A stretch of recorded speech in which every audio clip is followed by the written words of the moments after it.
So, so today in our series of interviews with former A&M San Antonio students, we have Yolanda Valdez. She graduated in December 2019.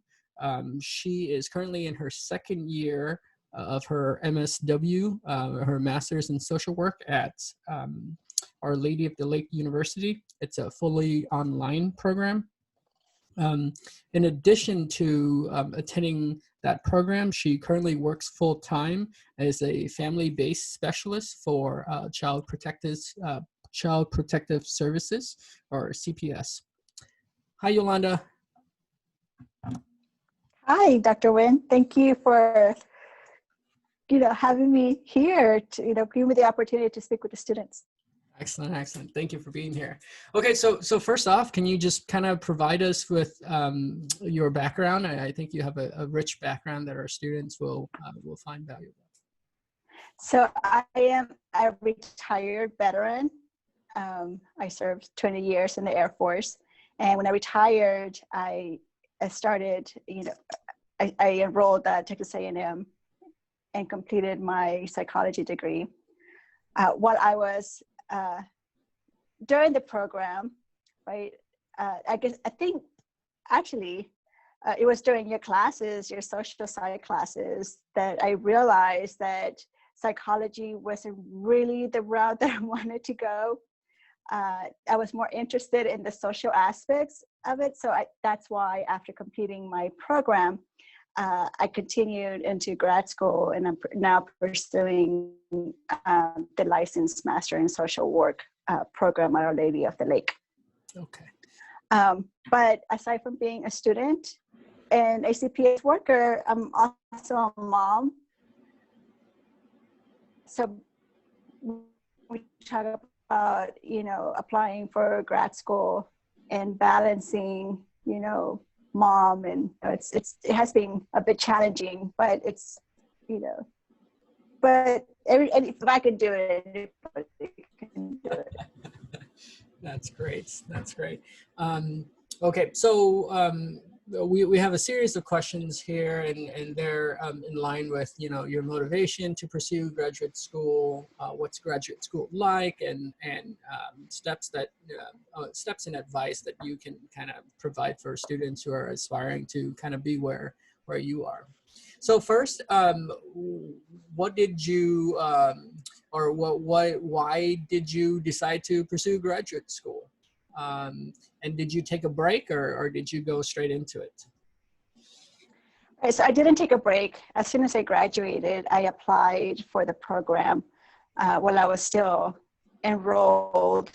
I don't know, maybe like a month before I graduated, I was already looking at different programs. And I think that the most challenging part it's really working with the professors, because those letter of recommendations to apply for grad schools, are very, very important. So I think that as a senior, you should be working like you and I, you were gracious enough to allow me to work in your research program. But I think getting a mentor, doing research with the professors, having the professors really getting to know who you are, what your passions are, and getting involved are really, really important, and getting not only for the letters of recommendation, but also for the experience and the network. Network was also very important. Some of my peers, some of my classmates, I now work with in my current position. So a lot of them are LCDCs now, where I refer, our parents or our families. We have that personal relationship with those now, therapists are working with the families, and that makes, not only is it important for us to have a strong network out in the field, but it also benefits the families, because we can kind of, knowing who's out there, knowing the personalities, you can kind of pair the individuals to the best therapist based on what you know about them. So I think that, having a strong network, like getting to know your peers. I think we have the tendency to go to class, and because of COVID, it gets a little bit more challenging. But I think we have the tendency to go to class with our cell phones and then just kind of put our heads down. But I think it's important to put those cell phones down and just look over and have that conversation with the person that's sitting next to you. It's just as important as building those connections with your professors and getting ready for the applications for your grad school. That's great. Okay, thank you for that, Yolanda. So let's just back up a little bit. Can you talk to us about your sort of motivation for wanting to attend graduate school? Right. So after completing my psychology degree, I felt like I needed to learn more about the social work world, right? The social work aspects of it, because of, I lied through my psychology, but there's a difference, and I felt like I needed to really expand my knowledge of what the differences between social work and psychology, and also because a bachelor's in psychology it's wonderful, but I feel like the opportunities at the bachelor's levels is very limited. Mm-hmm. Right. So expanding over to the master level, right, it opens more doors for different opportunities. For example, my program, when I complete my program, I will be a licensed master. I have a licensure, in my field, so that I can I can kind of jump into the actual therapy and a one-on-one counseling sessions, which you wouldn't be able to do that at the bachelor's level. Gotcha. Very good. Very good. So let's talk a little bit about graduate school. I think a lot of students are really interested in this, especially this online program, because many of them have the desire to work at the same time. So can you tell us just generally, how is graduate school compared to your undergrad so far? Right. So my first class was a little overwhelming. Because just the amount of reading and the amount of information that's out there, in particular because it's an online course, it's a lot of self-learning. So you really have to, in order for you to be able to articulate what you're learning, you have to read a lot. What I do like about Our Lady of the Lake, the online program, is that the professors have made themselves available for us. So I feel that at the graduate program, there's a lot more collaboration with your peers that is needed, right, when something is not clearly understood. So I do believe that the work, it's definitely a little more intense, and the amount of preparation that is needed, to be successful in the class, you really have to apply more time to it as compared to the undergraduate classes. That's great. Can you go a little bit more into detail about how your classes are set up? For example, how many classes you're taking a semester, and what is that looking like your first year compared to your second year? Right. So for Our Lady of the Lake, online programs typically are limited to one class. There are 6-week long classes, and they're similar to one class, because I am using my VA benefits, right? I have to take 2 classes in order to satisfy the requirement for tuition. So I'm taking 2 classes. They're 6 weeks. They're very fast paced. So you have very, very fast paced. So you have to dedicate a lot of time into it.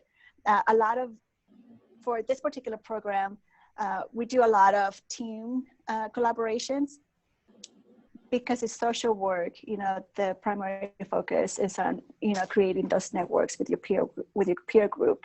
So there's a lot of, collaborative work that takes place, that is required. We also have field work, because I am a psychology major, right? Not a social work major. I had to do I'm required to do 2 field studies. So I have to do a foundational program and then the advanced program. Those individuals that have those bachelors in social work get to do the 12-month program, and they only require one field study. But the field study, you get paired up, or you have to find someone to work under, a master in social work. And it's about 8 months that I work under someone, and then I have to do that again in my advanced program. It's close over there by Highway 90. Okay. It's not too So, far for you. so I'm hearing this trend of collaboration and group work. When we assign group work to Okay, yeah, I think they're only open till, let so me check, let me give you a right answer. what's your general advice for students to kind of sort of change their approach on how they see group work? Well, I mean, the good thing, I understand the feeling. It is challenging working in teams when, you have to, when you have a grade that's coming. Okay, so but let me know at the master's level, my peers, right, they are working in the field and they have a wealth of knowledge, right? So we have learned to kind of work on our different strengths and to learn from our peers. And it takes time. It does. It takes a lot of time to kind of get to the point to where you're able to identify the strengths of someone else, or you're able to kind of let go of some of that control, of some aspects of the project, and learn how to open up yourself, like to other opinions, right, or other ways of doing things. And it's challenging, but I personally, I have learned a lot from my peers, and I have learned, I've improved the way that I approach different scenarios, because you get different perspectives on a case. For example, we have a case studies, and then we can get to learn, what each individual in the group learn their perspective and their approach to different things. And you actually do learn. It's just, it's a growing process. Very good. Thank you. I love your approach there of being open to other people's expertise. I like that a lot, even though you may disagree with them. So I think that's a really good approach. So are you happy so far? I think many students are just curious. Are you happy with your decision to pursue graduate school, especially at the same time that you're working? It's challenging. You have the work-life balance, right? It is challenging, and at times, I do kind of have to pause and take a break, because it's very easy to get burnt out. So it's, at times I have my moments. I'm like, maybe I should have taken a little bit of time, and then I get over it, and then I just push through. And especially right now, because of COVID, it has made a lot of things a lot more challenging. There's more requirements with like work requirements, right? Cases in CPS have like increased. And so at times, obviously it is challenging, but I don't regret going into my graduate program right away. And, I'm almost done. So I'm happy. So yes. So I mean, to answer your question, yes, I'm happy that I went straight into grad school and not waited. Good. Thanks. So now we're going to talk to you about preparation for graduate school. Part of me feels like we're wasting so much of your knowledge by focusing so much on grad school, but I think just your perspective as a professional about grad school, I think is great to have. So do you feel that A&M San Antonio prepared you to be competitive with graduate school admissions? Yes, I think that, again, I think that definitely getting that mentor for me, you were my mentor, right? Working with you really prepared me for it. And I think that's very, very important. I don't think that I would have been as prepared for it had I not began working with you, Dr. Wynn. Mm-hmm. So whether it's, whether they decide to work with you or work with someone, on campus, I think that all of the professors are willing to help their students. They just need to have like the initiative to kind of walk through the door and say, hey, this is what I'm thinking. And I think with all of my professors at A&M, I think they were all willing to help. So just to kind of follow up on that, you talked a little bit about this mentorship, but students want to know, besides classes, what extra stuff did you did? So you talked about this research experience. Can you talk about other things that you did outside of your classes, and also talk about how you went about pursuing mentorship from your professors? Right. Well, yes. So outside of A&M, I reached out to Our Lady of the Lake. I spoke with some social workers that were already doing the work that I was interested in doing, right? I also spoke with other psychologists. Whenever I had the opportunity, I tried to reach out to try to learn more about what it is that I wanted to do, to be sure that that was the path. And, I asked a lot of questions about where they attended or how they prepared for their fields. So I think that's also really important. I think when I joined the psychology program, I think I had an idea of what I wanted, but it wasn't until I actually started asking questions and being exposed to different individuals and their experiences that I really, learned more about not only the field, but of what I wanted, the passion that I wanted to follow. Go ahead. Sorry, yeah. So I have this awful habit of asking too many questions at once. So the second part of that question was how did you go about pursuing sort of these mentorship relationships with your professors, and how do you recommend students do the same? Right. So when I I wanted to be interested in the field or in the classes that I was taking. Mm-hmm. So as I mentioned earlier, your classes in the social aspects that I learned how, that's how I to you, but my other professors,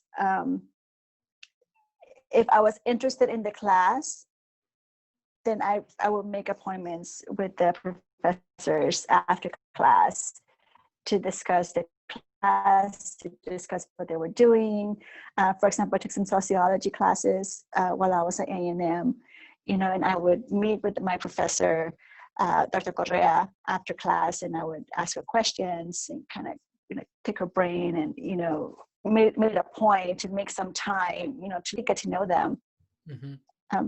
So I wasn't, so for me, it was just an interest-based.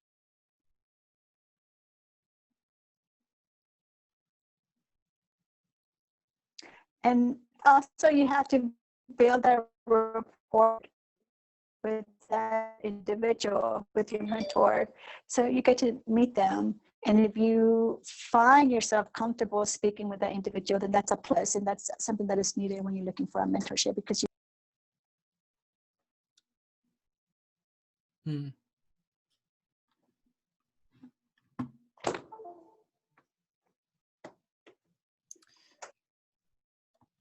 All right.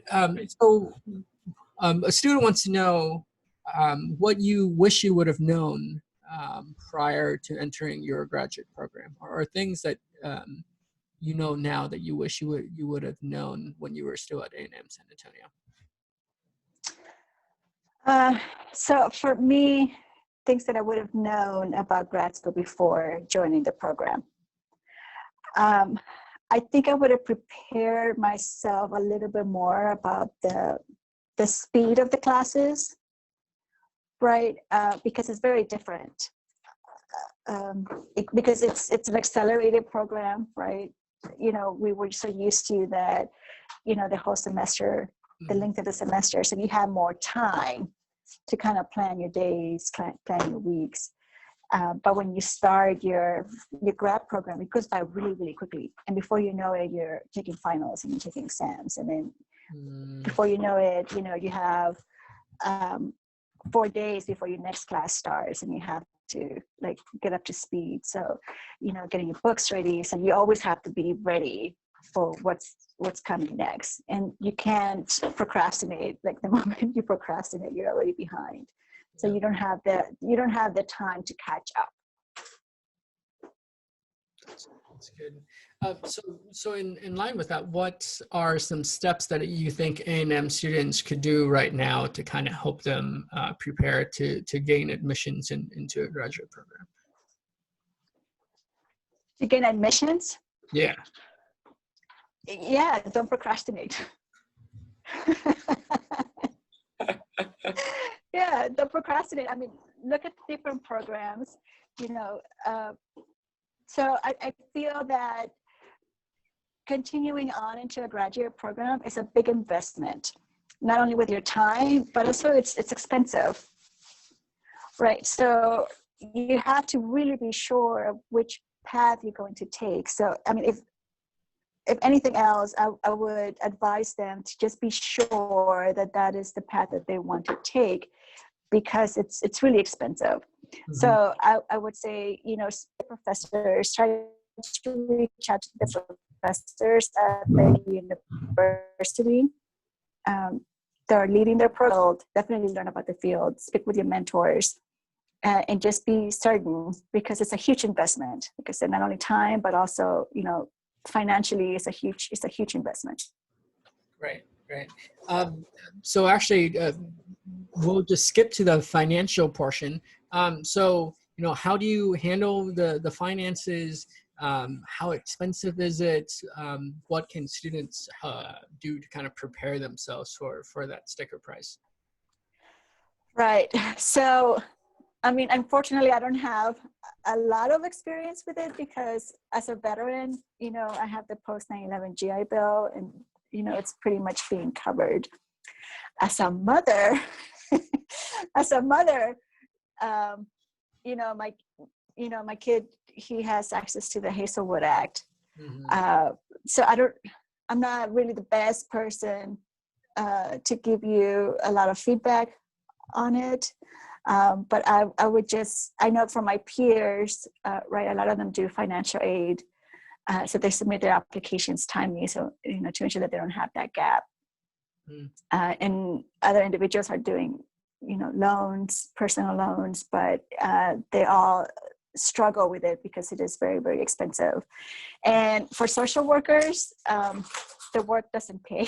You know, I mean, you know, we're not gonna get rich, you know, and it's actually the pay, especially in CPS, you know, it's just not, it's very poor. So, you know, your salary is gonna pay your mortgage. Yeah. So I would prepare for that. Good. I think that's really important knowledge. Yeah, you're paying a lot, and it's not like you get out and you're rich and you're able to pay it, you know, right away. So right. That's important. Did your program require the GRE?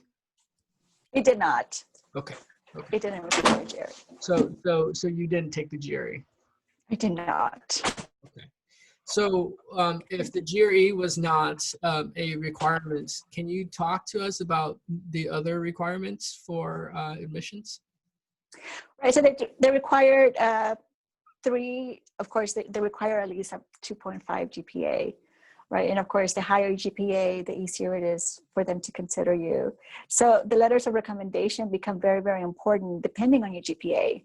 So if you have a 2.5, right, you need some very strong letters of recommendation. So that's when that networking and getting to know your professors, having your professors get to know you, you know, showing that work ethic becomes very, very important. So that was my experience in how the admissions process, how that was explained to me. Mm-hmm. So it's okay if you don't have, you know, if you're not graduating with honors, you know, but as long as you can prove your work ethic, you still have a good shot of getting in. Mm-hmm. Good. Excellent. So you had your GRE, I mean, not your GPA, your GRE, you had your GPA, your letters of rec, and then a statement of purpose? And the statement of purpose. Yes. So the statement of, and yeah, I mean, you helped me with that as well. Right. That was very helpful. So get different people. Yeah, get different people to read it. for you. Have different professors, or your mom, your peers, have friends. Just kind of take a look at it. Show a little bit of yourself in it. Your work ethic and who you are. Make sure it's personable, but also showcase your skills. Okay, very good.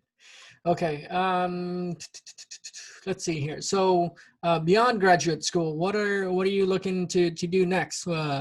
So you're just wanting to continue working with CPS, or what are some of your long-term goals after graduate school? Right. So right now I am really enjoying working with CPS. The great part of my program is that most of the CPS and employees, most of the staff are licensed social workers.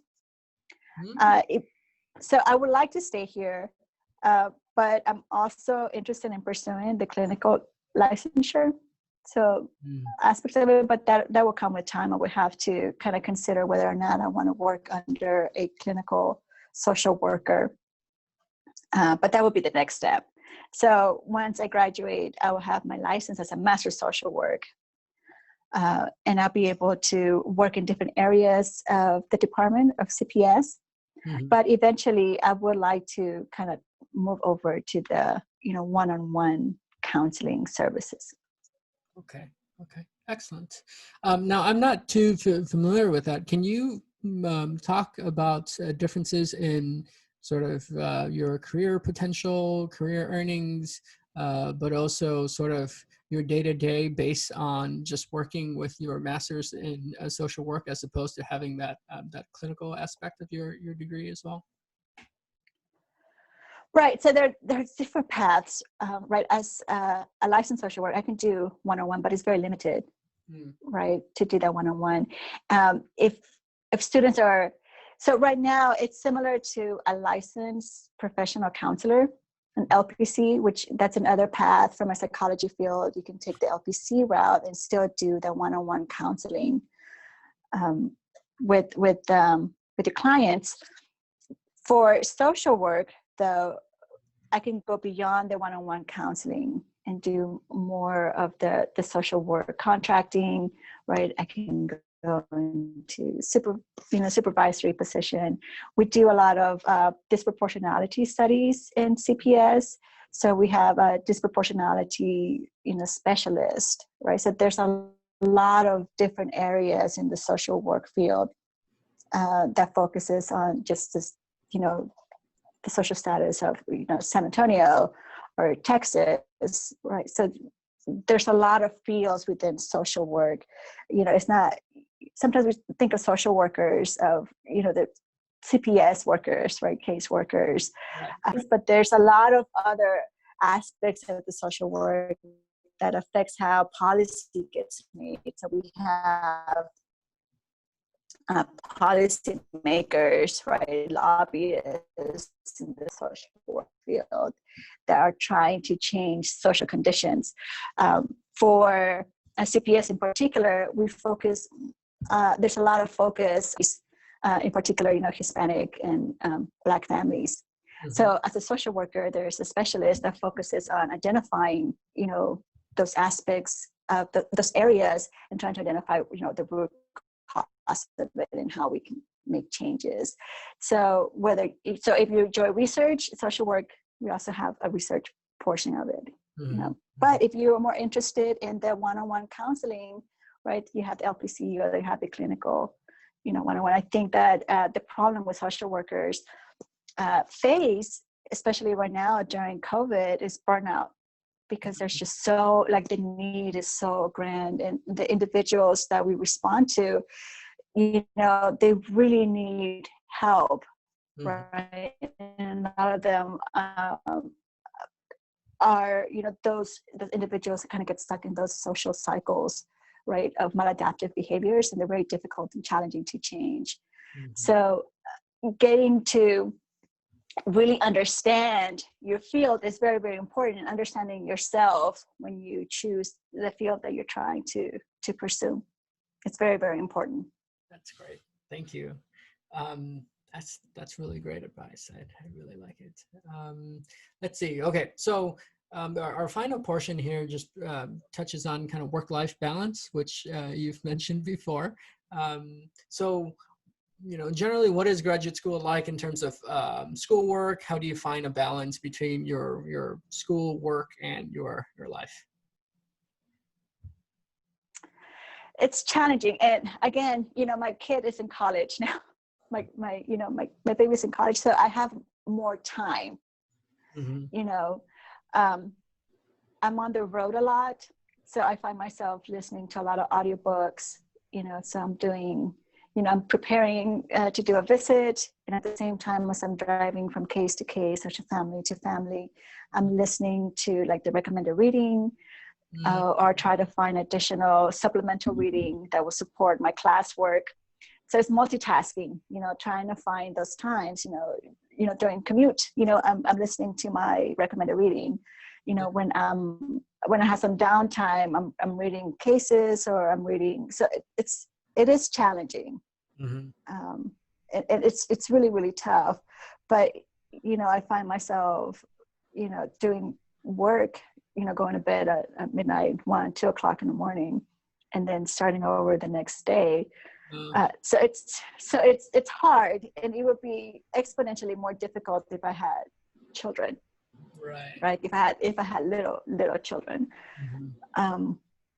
So yes, it's challenging, but you know, I'm doubling in my coursework as well, so that's also taken into consideration, right? So if you go into like your standard program, you may have more time, you know, to dedicate to your children or to your family, to your husband or for significant others, or to your social life, whatever that may be. But it's doable. Okay, that's good. I think it's challenging, as you said. I like that term a lot because it implies that, you know, it's something that you're consistently working at, but that there's potential to overcome if you keep at it. But also, I would imagine that it would be exponentially harder if you're doing this and you don't like it. You know, it seems like this is something that Right. you're passionate about, and so I think that goes back to your point about making sure students know what their, you know, their ambitions are and what kind of makes them go. So, anyways, I think those kind of covered the majority of the questions we have. Before I let you go, though, um, give me the top 3 advice that you would have for someone who's interested in graduate school. If you can pass on your sage advice to them, what are the top 3 things you would tell them?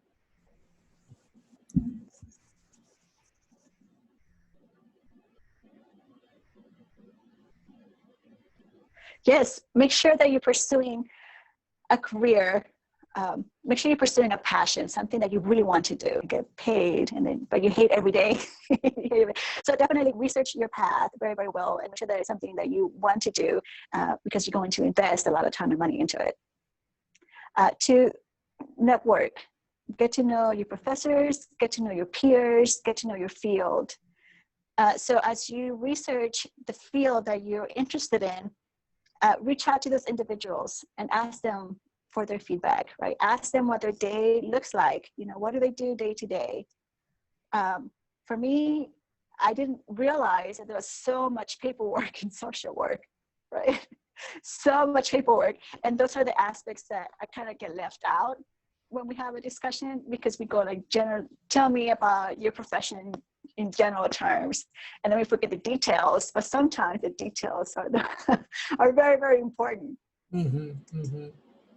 So again, be passionate about what you want to do. Make sure that you're doing it for the right reasons. You know, to make sure that you understand it. You know, you understand the details, and I just get to know people. And it's okay. I would say that if you come to a point to where you realize that it's not the path that you want to take, then it's okay to start over. Yeah, that's great. Thank you for that. That was wonderful. And I hate to put you on the spot here, but if students have questions, can I share your contact information with them? so they Absolutely. can reach out to you? Yes, and I sent you my phone number and my Oh, email.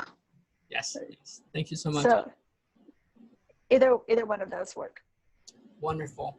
Well, thank you so much, Yolanda, for taking the time. It's been great to catch up with you, and I think students will really benefit from your experience. Thank you for thinking of me.